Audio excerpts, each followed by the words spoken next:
Arrancamos el bloque y como lo habíamos anticipado, estamos con la doctora Silvana Lisiardi. ¿Qué tal, Silvana? Bienvenida. Todo bien. ¿Qué tal, Silvana? Bienvenida. Y bueno, como vos sos especialista en nefrología, o sea, en problemas de riñones, me gustaría comenzar preguntándote qué función cumplen los riñones en el organismo de las personas. Bien.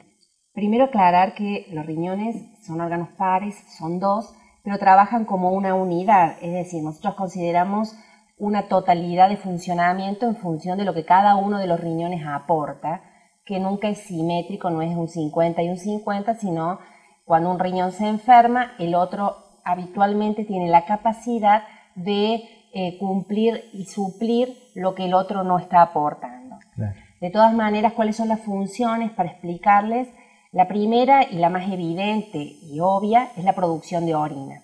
Esto implica dos de las funciones que tiene el riñón. Primero es mantener el equilibrio entre los líquidos corporales. Todo lo que nos excede de líquidos, es decir, todo lo que el organismo no le está siendo útil, lo elimina en forma de orina. Y por otro lado, en esta producción y en esta salida de líquidos internos, la otra función muy importante es la de eliminar sustancias de desecho. Estos desechos se producen, lo producen todas las células en su normal funcionamiento o en su capacidad de producción interna de energía. El resultado es la producción de ciertos desechos que normalmente se eliminan de la sangre por vía renal. Esa es una de las funciones. Orina con sus dos funciones. Por otro lado, tiene una importante producción hormonal el riñón. Claro. Fundamentalmente controlando la tensión arterial, produciendo glóbulos rojos y manejando el metabolismo del hueso. Claro. Aunque no se note, el riñón produce hormonas que regulan el funcionamiento óseo, es decir, cuánto se produce de hueso y cuánto se reabsorbe de hueso diariamente. Perfecto. Por otra de las funciones importantes es mantener el equilibrio entre sustancias químicas que tenemos dentro del organismo. Ácidos, bases, sodio, potasio, calcio, fósforo, mantener un equilibrio de tal manera que la composición de la sangre se mantenga estable en el tiempo y que ayude al organismo a un correcto funcionamiento.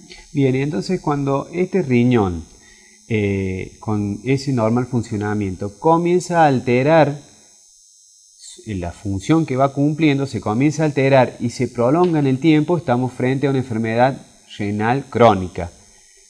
¿Cómo lo podemos definir y ante qué enfermedad estamos nosotros en este momento? Una aclaración que estamos acostumbrados a llamar insuficiencia renal crónica, que ahora vos nos has comentado fuera de cámara que se llama enfermedad renal crónica. Así es. Este término es un poco más abarcativo e incluye un deterioro lento, progresivo, sostenido e irreversible en el tiempo del deterioro en las funciones, todas estas que hablamos del riñón. Cuando el riñón no funciona correctamente, se produce una enfermedad renal crónica. ¿Por qué digo que es lento? Porque esto no se produce de un día para otro. Cuando esto ocurre es algo agudo, es algo rápido que se instaló y el organismo no está preparado para eso.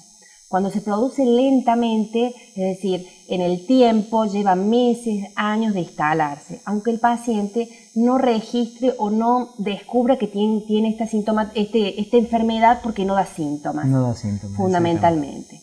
Por otro lado es progresivo, porque una vez que se instala, tiene un curso progresivo en el tiempo. No hay, hay una manera de que su proceso sea lento, pero no lo podemos detener. Claro. Es irreversible porque una vez que se instala no podemos volver atrás. Es decir, lo que se perdió de funcionamiento renal no lo podemos volver a recuperar. Claro. Entonces, el trabajo del paciente y del médico es tratar de que esto que se perdió ya está. A partir de ahora hacemos un análisis de cómo podemos enlentecer la progresión que es inevitable. Claro, y en este caso entonces hay enfermedades que predisponen o que van dañando a los riñones. ¿Y cuáles son estas enfermedades? Digamos, la gente que tiene ciertas enfermedades se tiene que controlar más Exactamente. De esto se trata. La enfermedad renal crónica no se produce sin una causa determinada. Siempre tiene una causa que la provoca. Claro. Es decir, siempre tiene algo previo que le genera este problema. Es un daño secundario, claro, de algunas enfermedades. De todos los pacientes que tienen enfermedad renal crónica, el 80% tiene las patologías prevalentes de diabetes o hipertensión, aisladas o asociadas. Esto condiciona ser diabético y ser hipertenso, condiciona tener en algún momento de su historia de enfermedad asociado a una enfermedad renal crónica. Evidentemente, el 20% restante pueden ser múltiples causas, enfermedades propias del riñón que generan y que conducen a la larga a una enfermedad renal crónica, infecciones urinarias, cálculos, glomerulonefritis. Y evidentemente otra patología prevalente es la hiperplasia prostática, problemas de próstata, problemas de prolapso en el caso de las mujeres que generan patologías obstructivas de la vía urinaria y por diferencia mecánica generan y complican el funcionamiento normal del riñón. ¿Los antiinflamatorios pueden tener algo que ver con una insuficiencia renal? El consumo crónico en el tiempo, es decir, años de tratamiento, sobre todo las artrosis y otros tipos de problemas osteomusculares que son los más frecuentes, que condicionan el consumo de altas dosis de antiinflamatorios y por largos periodos de tiempo, son factores que predisponen, obviamente, asociados a las otras enfermedades que son muy frecuentes al desarrollo de enfermedad renal crónica. Y ahora el televidente que debe estar viendo y que seguramente ha quedado esto que es una enfermedad silente, que digamos no está muy claro, digamos, cómo comienza, digamos, ¿qué podemos enumerarles de lo que el paciente puede llegar a sentir para estar frente a este evento?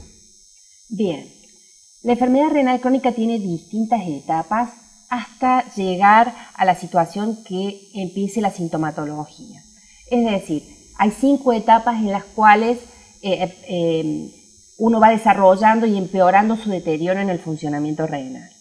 En las primeras 3 o 4 etapas, el paciente no siente absolutamente nada. Él conoce seguramente que es diabético, que es hipertenso, que tiene problemas de próstata, pero no tiene nada que pueda llamarle la atención en cuanto a que su riñón está sufriendo o está teniendo algún tipo de proceso nuevo. Fundamentalmente, en estas etapas no hay nada que al paciente le pueda llamar la atención de que está teniendo un problema renal.